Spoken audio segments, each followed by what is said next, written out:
Well, what do you think? What do you think? I think this is called the Petrified Fish Scout. It is the Scout, without a doubt. And you know what? This is in Sandvik steel, and right around here somewhere, yeah, it says 14C28N and PFE 02. 02. Super lightweight, like 2.3 ounces. 7 inches overall, 3-inch blade. Very lightweight. Deep carry pocket clip. Looks like right hand only, though. Deep carry pocket clip, David Chen design, by the way. Okay. So, and this is pretty inexpensive. You can get it on Petrified Fish. You can get it White Mountain Knives. You can get it Amazon. You can get it, I don't know where else. You can get it. Okay. On AliExpress too, I think.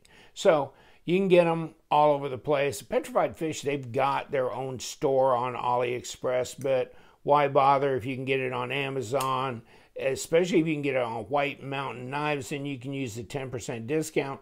Plus, you can have it in like 3 days because that's a USA dealer, okay?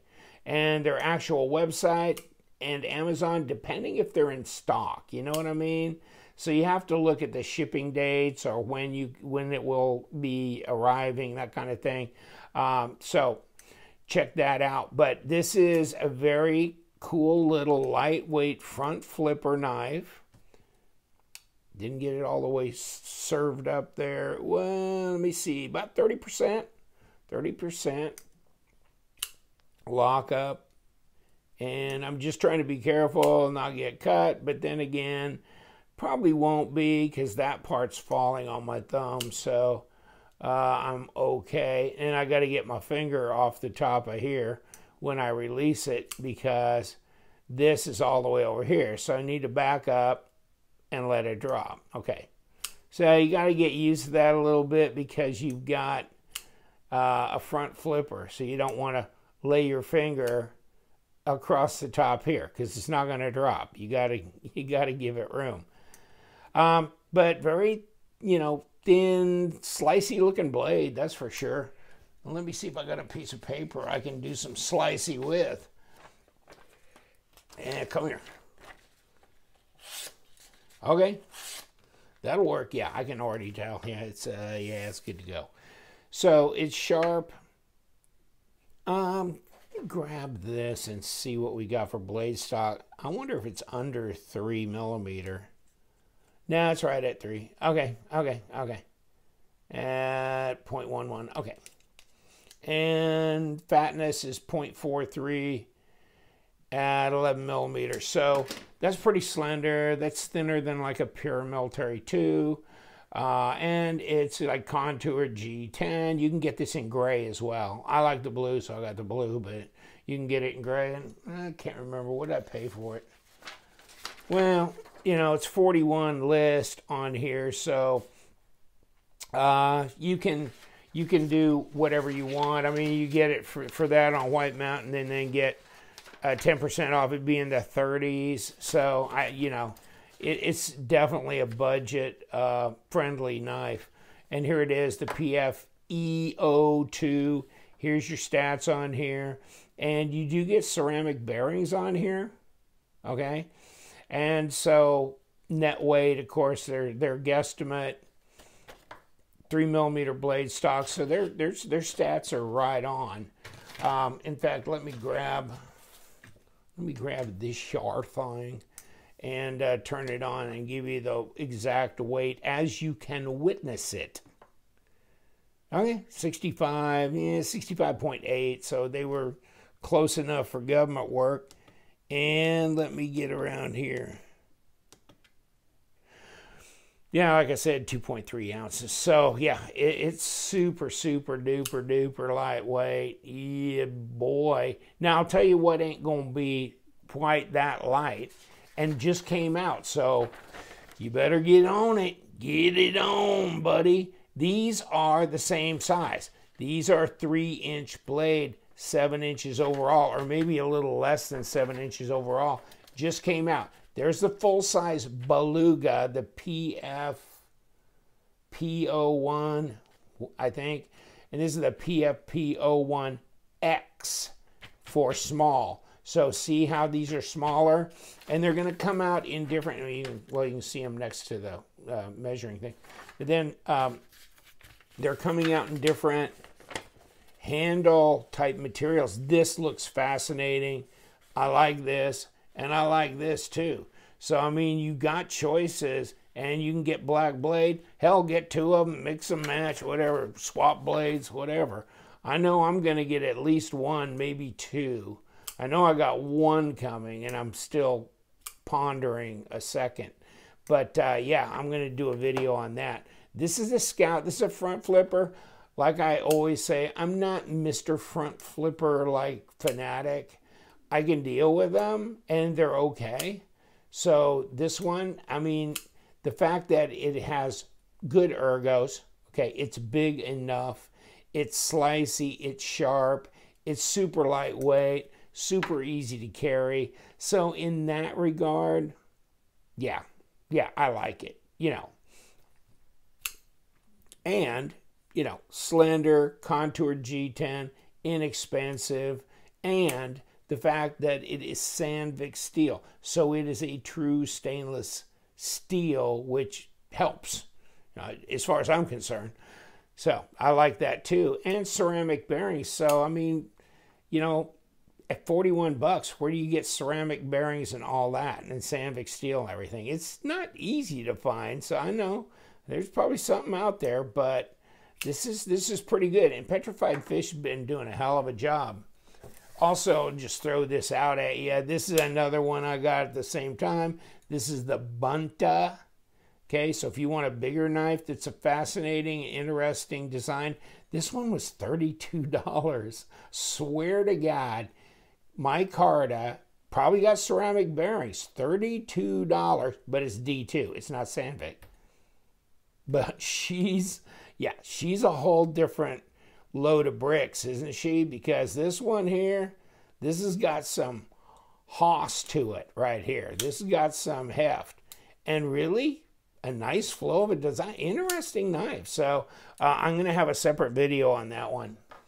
And this is how I figure out my boxes, you know, because they don't put a model number anywhere, okay? I mean, they do on the knife, but they don't on the box. So, I mean, all these boxes look the same.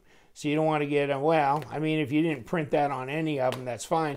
But when I pull boxes to try and find a certain model, I don't want to have to take every one of them out of the box to see what is what. So I write it on the outside.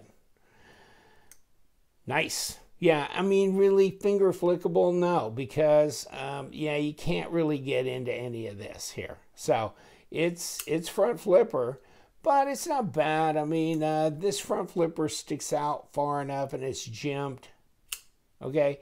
And as far as this pass-through goes, it's adequate. It's adequate, okay? And there it goes, and it just dropped on my thumb. But that blade's so light, hell, that ain't doing nothing. That ain't going to do nothing. So, and you can get up a little closer if you want, regardless, like that, and it won't. It's not going to hit you anywhere. So, fidget friendly, you decide. Yeah, I mean, I'd say, yeah, it's pretty fidget friendly for a front flipper, and it's centered. I got no blade play or lock rock or any of that kind of craziness. It's got a backspacer, so you've got a tubed lanyard hole. Nothing wrong with that, you know. We'll take it apart and take a little peek inside, but that's kind of nice. Look at those screws. So they're coming from the inside, huh? I mean, that's what it looks like.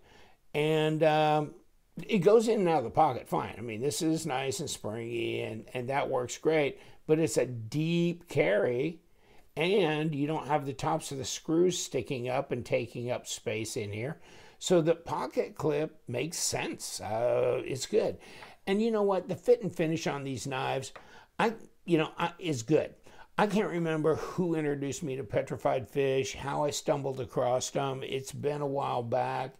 And, you know, came in contact with the people in the company back and forth here and there and whatever. But, I mean, it was just something about the knives that really struck me. Like, you know, it's not just another unknown brand, you know, that's just kind of wagging out there.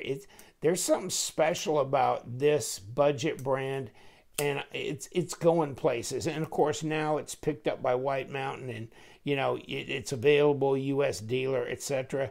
So they're making tracks, okay. And so I see them coming down like Kubi Trail, you know, and Kubi's out there, but these give them a couple of years, you know, and they've got some fascinating designs. Of course, Nashorn Knives did the Beluga thing, and now they've made it in a smaller size, and they're experimenting with different blade steels. They've done an M390, a little weird bottle opener fish skeleton thing. I mean, they're not afraid to try some things. So I find them fascinating. Of course, you know, here's your design flow. Well, this is intentional here, and hold on, break you loose. I just want to see what the blade to handle. Yeah, we're okay. We're okay. I mean, you know, you can't bring it all the way out there, but it's reasonable enough. It's centered up.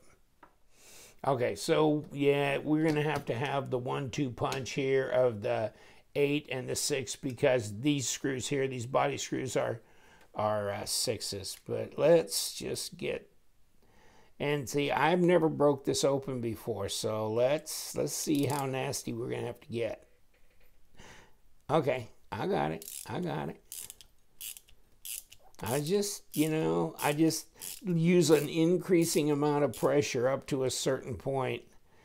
But yeah, I don't know.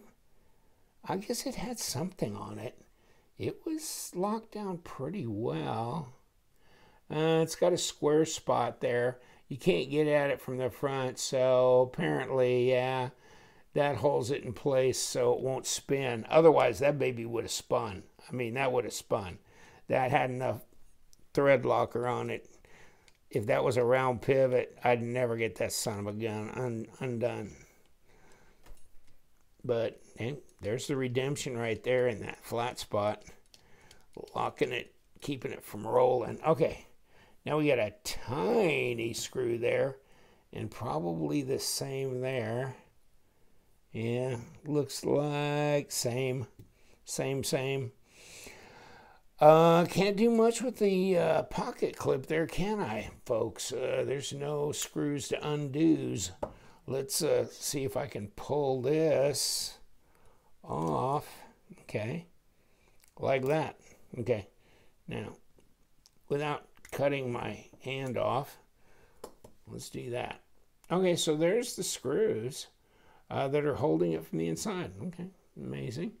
There's not a ceramic bearing there for the detent. There's your squared off area on the liner, and it's smooth and polished, nice, okay. And these are not ceramic either on here. They don't look ceramic, but I think this is the PFE02. Okay, they say ceramic. These are not ceramic. That's strange. See, had I known that, I wouldn't have said anything, but that's because I do not open these knives up before I do it on camera. Wow, okay. Well, I'm going to bring that to their attention. Maybe they were doing descriptions of several different models, and they just, you know, left that space filled in from a previous description. I don't know. I've seen mistakes on descriptions before, but that's interesting that these are not... They're not ceramic that I can tell. Okay. There you go. There's your blade. Pretty clean in there. Got a little bit of some kind of heavier lube type stuff going on in there. But other than that, nothing to write home about. And there's your track, which means the blade itself has the stop on it right here. So you got that going on. Nothing complicated, that's for sure. And of course, here's your back spacer, which you can take off, which just fell off. And yeah, nothing skeletonized on this side of it, which is really doesn't need to be. because that liner is not that heavy. So and the knife is not. The knife is 2.3 ounces, so you really don't need to go down that road. All right, time to slap it back together, and that shouldn't be too difficult. Where does the logo go? Yes, it does. The logo go. And it's got a squared off spots on the pivot, and that's going to match up pointing downward on the far side because there's no squared off spot on the front. So, okay, let's just remember that as we go. Kick this, put some knife pivot lube on here. Like, it doesn't need much. Don't need much. Okay, so that and this is the first, I think this is the first petrified fish model that hasn't had, that I've ever opened up that didn't have ceramic bearings, that I can remember at least. Okay. But I mean, you know, I guess I'm throwing a big fit about nothing. And kicking it. Okay, we got it. It's just interesting. I'm going to shoot them a picture of it and see, you know, how they respond. Just because I'm curious. You know, here's your description and here's your picture, so. Maybe as big a surprise to them as it was to me. Okay, here. And slide this in. And slide this in. Oh, baby, these are small. Small. Very small. And my damn, to hell with you. Okay. Okay, let's get this in first, and then we'll go play crazy games with this screw. Okay. I think I got a magnetized tip here that was never supposed to be magnetized. It just kind of got that way after a period of time. Okay. So, all right, okay. What do you think? Is it squared up? I'm looking at it. Did I overdo it, underdo it, not do it enough?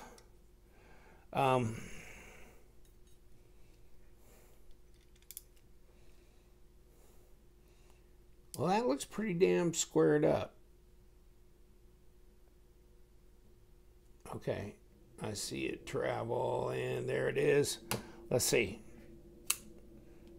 Do we got any movement? No, we ain't got no movement, but we probably got about the right pressure, yeah, on the pivot, so we're good. No blade play, but we got to let her have a better drop, and it's got a better drop now that I've changed the pressure on that pivot screw.